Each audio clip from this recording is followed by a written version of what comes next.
Hey, Warrior Saints, glad to have you beautiful people in with us today on this magical, majestic Thursday. It's actually cold in Arizona. People don't think we get cold in Arizona, but today was cold and rainy, and it's cold. So that's what we're doing here. What are you doing where you are? I hope it's all going well. What? I want to know. Anyway, we've been talking a lot about this phrase this verse from Proverbs 29, verse 9.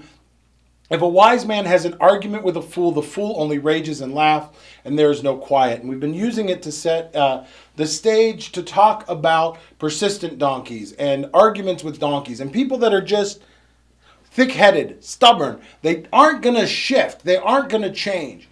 We often find ourselves in these conversations, and the more and more that I find myself in these conversations, the more and more I start to ask myself, what if I'm a donkey too? What if in these processes, I'm also the one who is the donkey? Some of us are lucky enough that other people call us donkeys, but if they aren't, then we have to actually ask ourselves, am I a donkey? Am I doing the things that I'm so frustrated that someone else is doing? And when we look further at Proverbs 29, we find some really helpful insight as to how we can do some of that introspection, some of that self-reflection, and actually figure out what the heck's going on and answer the question for ourselves. Am I a donkey? So, first, in Proverbs 29, verse 1, the very beginning of this chapter, where we hear this thing about the wise man and the fool's raging and the lack of quiet. We hear, he who is often reproved yet stiffens his neck will suddenly be broken beyond healing. Now, stiff neck, blah, blah, blah. He's probably sore, probably, got rear-ended or something. No, that's not what it's talking about. A stiff neck scripturally means someone who is being stubborn, someone who is digging their heels in, somebody who is not willing to hear anything else.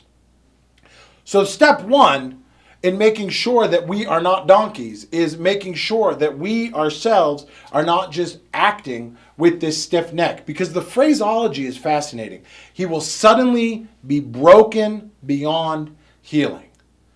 So, loosen up, do some stretches, and stop just digging in your heels all the time. Be open to the idea that maybe things that I'm doing are not the best thing to do.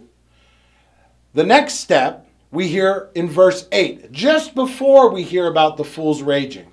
And we hear, scoffers set a city aflame, but wise men turn away wrath. So scoffers, people who are making fun of the other thing, people who in Proverbs chapter 29 are what we are equating as these donkey things, always will go for the nuclear option. Make sure you don't go for the nuclear option. Turn away from wrath. When you're in a conversation with someone, don't make it an argument. Don't make it a fight. Don't make it something that you are not able to. If you find yourself in the situation where you have to change the direction of the conversation because you don't have facts to back up what you're saying, then you have done it. You have found yourself as a donkey and you need to move on. You need to get away from that. You need to turn away from that wrath and avoid the nuclear option and avoid getting to a place where we're just digging our heels in and burning the city down around us when we are having these conversations.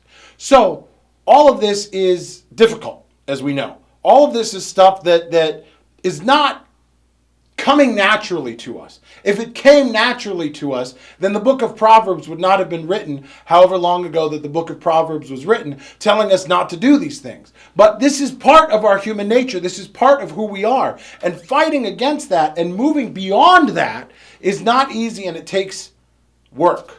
But it also takes having some help. That's what we're here to do. We're here to help you through this process. And I got to tell you, this stuff that is out there on the Way of the Warrior Saint at warriorsaints.org helps us to do just that. It is designed so that you can first hear God's word and unstiffen your neck, so then you can live God's word and avoid the nuclear option. You can live your life in a way that Christ has laid out for us, as we are created to be as warrior saints. And you can get out there and you can make it happen, Captain. We'll be back tomorrow with our Crucifxional Life stream as we wrap up, I guess, what has become Donkey Week. And until then, keep walking on the way of the warrior saint.